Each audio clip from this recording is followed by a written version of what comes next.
From Indiana's news leader, John Stair, Andrea Moorhead, Chris Wright, SkyTrack Forecast, and sports with Dave Calabro.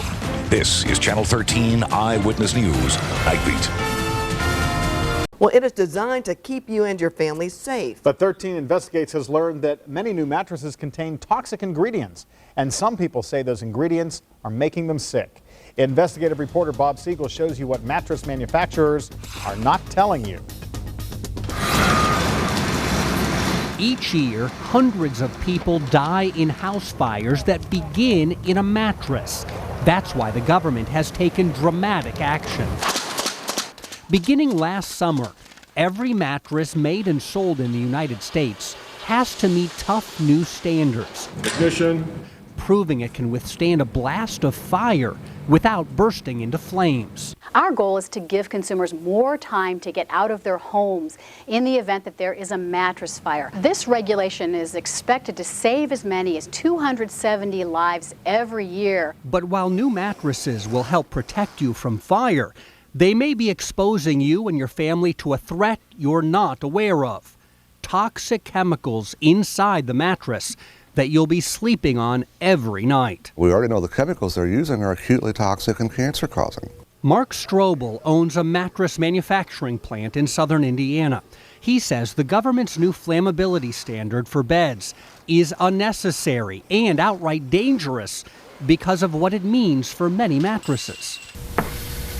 Boric acid, or roach killer, is now being added to mattresses to help them pass the government's flammability test. Other toxic chemicals are being used as well, such as antimony trioxide, which the Consumer Product Safety Commission calls a probable carcinogen. The labeling on the bottle tells you to keep it away from children, and it's extremely poisonous. And now we're putting it in our mattresses. This is the part that we're sleeping on.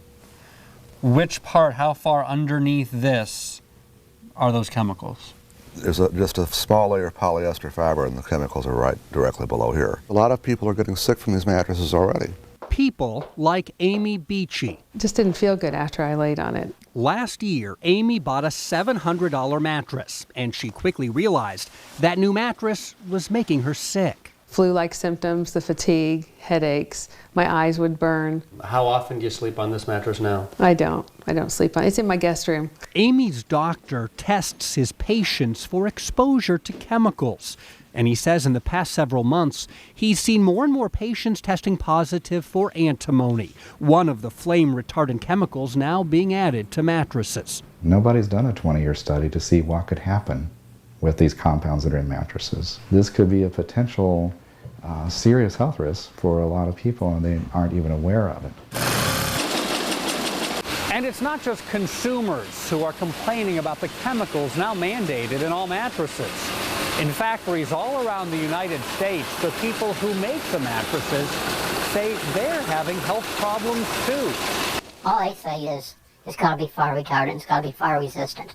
These workers at a large mattress plant out east say dozens of employees at the factory have gotten sick. Skin irritations, headaches, sore throats. Nosebleeds, sinus problems, bronchitis, coughing. It's just been getting worse. They say all the health problems began last year when they started making mattresses that are FR, or flame retardant, to pass the government's new test. These problems didn't exist until the FR material came into play. We don't know what we're dealing with. The workers want us to protect their identity because they say speaking out could cost them their jobs. But they fear not speaking out will cost you your health. Would you buy and sleep on a mattress that you're making right now? At this point, no. Why?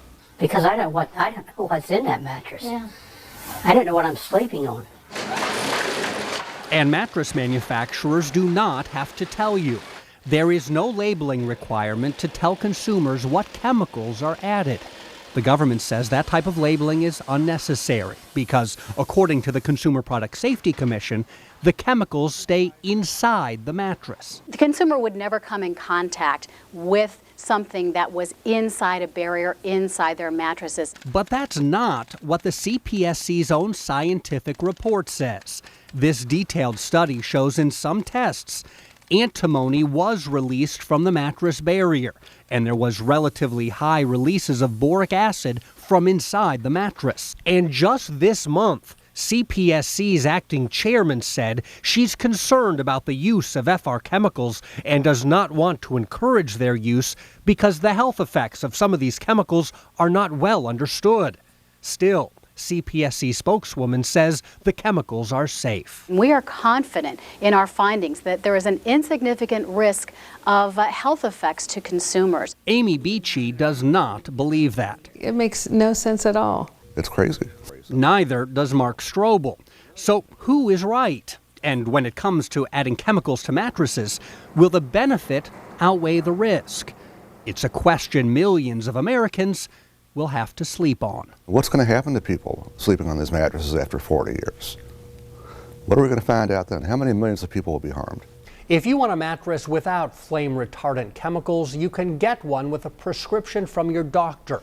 Mark Strobel prescription mattresses. He says he does not want to add flame retardant chemicals to his beds. It's a decision that's cut profits for his company, but in his words, it's just the right thing to do. More information for you about that on our website at WTHR.com. I'm Bob Siegel, Channel 13 Eyewitness News.